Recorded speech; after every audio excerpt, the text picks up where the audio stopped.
Hey, Mr. Mike here, and this up here is Mr. Yeti.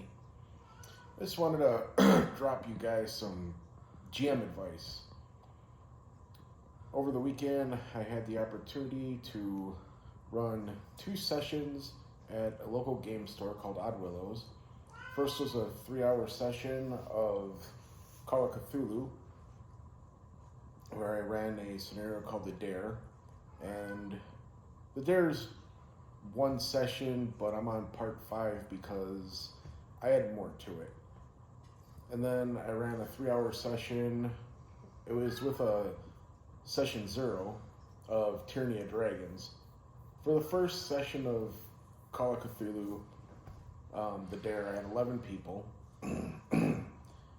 And it went great. I was a little pressed for time, so I kind of had to rush the ending. I didn't even think it was my best work, but I got a lot of compliments for it. A lot of people even tipped me, which was nice. Not required, but it's still a nice compliment. And then for Tyranny of Dragons, actually 14 people signed up.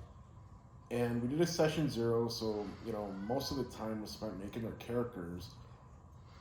So I'm sitting there, I'm helping people, but one of the problems, and that's part of my advice, is identify the problems, is I play D&D 3.0 or 3.5. 5th edition is crazy to me.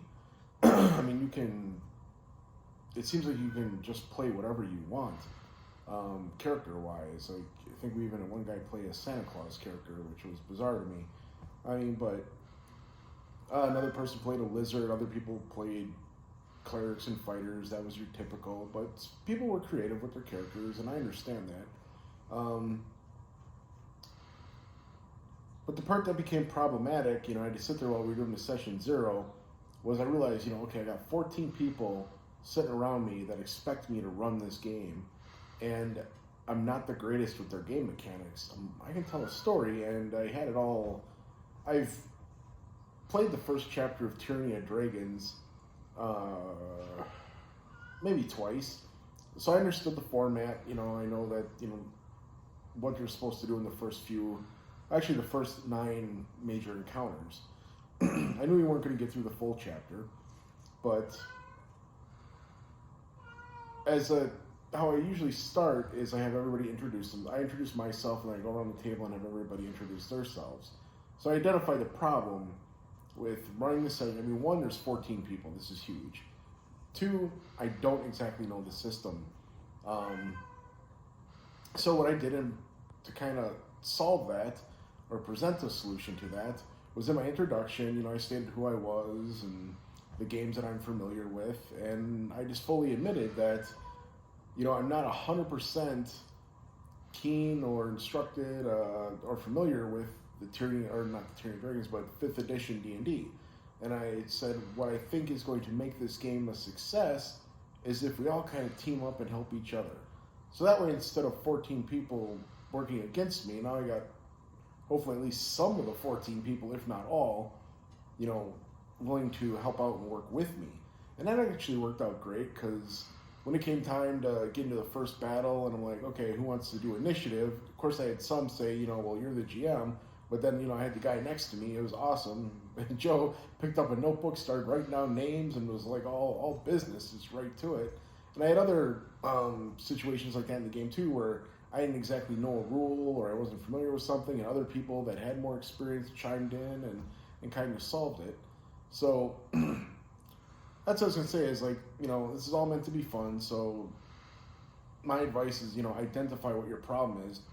Don't necessarily sweat it, but come up with like solutions. And my solution was just to make the table and the players work for me instead of against me. So that way we all kind of ran it in a sense. I mean, I provided the story, but they helped with all the mechanics. Another tip as a GM is, have flexibility in problem solving. I played a game many years ago where I had one player, and it was a solo game. It was just me and him playing, because whenever I teamed him up with anybody, this player just could not get along with anybody. So we ended up going like solo out of the group. And it turned out that even the NPCs in character, he wouldn't get along with anybody. I gave him a scenario, and of course you're supposed to work up to fighting the main bad guy, but he just wanted to challenge the main bad guy right away. And I was like, all right, but you're supposed to work up to this, and if that's what you choose to do, I'm not going to pull any punches. So, yeah, long story short, the main bad guy ended up killing him. And I remember going to bed that night and just like, man, I was angry, I'm like frustrated, I'm like, this isn't how this game is supposed to go. And I just kept thinking about it. It's like, okay, how do we solve this? And it was D&D 3.5 or whatever. So then what I decided to do is the next day, I just made a scenario where he broke out of his coffin and came back as a ghost. And in the future session, he had to go and possess a body. And then the problem with him not being able to get along with anybody is, and I took this from the movie The Frighteners with Michael J. Fox. There's a character in that movie called the Judge. And this character has been dead so long and he's just demented and probably ADHD, just, he'd be talking to you one minute and then, oh, look, there's a squirrel. Like, he just can't focus.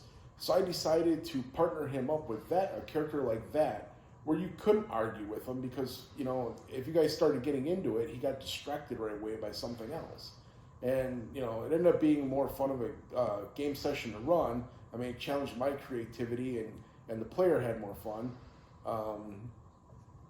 And that's how I solved that. So, have some flexibility in your problem solving. And identify your problems. Just be creative. If something's working against you, figure out how to make it work for you. All right, signing off.